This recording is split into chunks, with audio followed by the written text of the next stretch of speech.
I was in Japan with my wife and 2 children. We travel there every summer. My wife is Japanese, so we make the annual family trip to visit her family. It was a 2-week trip, and about halfway through it, I started having some abdominal pain that I thought was simply indigestion at the time. Now you returned to Orlando. I arrived around 1 o'clock in the morning on a Monday.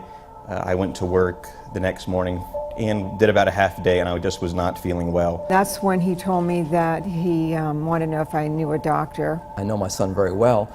He waits until things are really at a peak. It had been a week's worth of symptoms at this point. I told him I wanted to take him to the emergency room.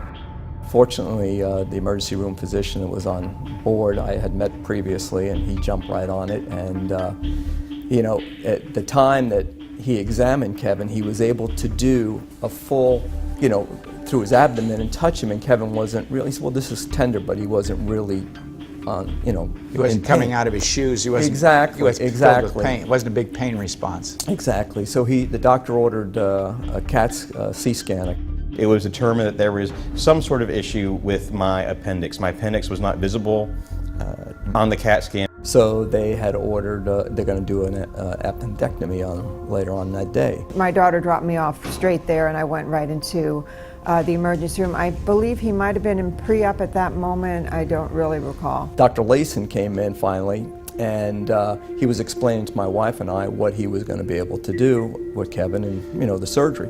So he picked up Kevin's nightshirt, and he was just basically going to show I'm going to put incisions in these 4 areas. And when he just barely touched Kevin, he about jumped out of the bed with pain. So that was the first sign of really acute pain. I had a sick feeling. Matter of fact, I told my wife I took a picture of myself at that point because I was just impacted. It was kind of a moment where you had kind of a sixth sense that only a parent would have knowing their child these years. I was very concerned because I saw that, and so Dr. Layson told my wife and I that he would be in surgery about an hour and a half, no more. We were waiting 2 hours. I'm not as patient sometimes, so I kept hounding the poor young man at the desk saying, can we know something, what's going on? It's been extremely too long. He got on the phone, and he did call back, and at that point, after that, the nurse came.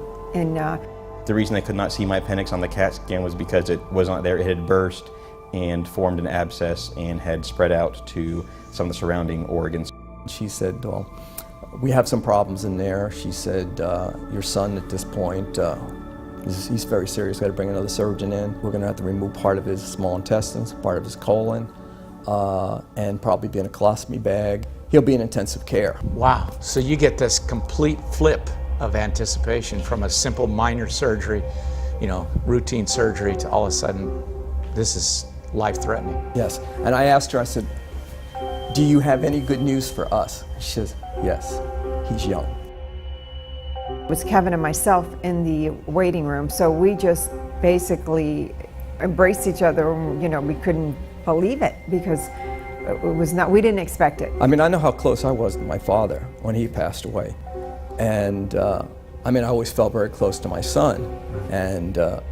But it made me think about how important my relationship is with him and my children. It cores you down, I think you said. It pairs all the noise out of life and it pulls you right back down to what's important. My family is #1 to me. And I've always told them that it was only a problem if it couldn't be fixed with money. And I felt we had a problem that night. And I knew no amount of money was going to fix it. I found myself in the intensive care unit, and the doctor told me that there was no appendix area, ruptured and formed a considerable abscess, and that mess had to be cleaned up, which included removing parts of the surrounding organs. He came home to recuperate. So those weeks were special to us because you don't typically have your 35-year-old son come back home and stay with you. So that was very special for us. So you became a caregiver again? Yeah, again, yes. Kevin Sr. is a very high achiever, and he always wants the best. So, he always instills that in the family and in the children. It made me really think, because I've always pushed Kevin and the children to be the best they can be at their professions and what they're doing in life. And it made me pull back and say, forget about the rest of that. just enjoy them. My wife always says, you know, love them for who they are, not what you want them to be. Sometimes you just have to sit back and enjoy the moment that you have, and I've kind of told him, just be in this moment, not in next week or the next meeting. Try to be in this moment.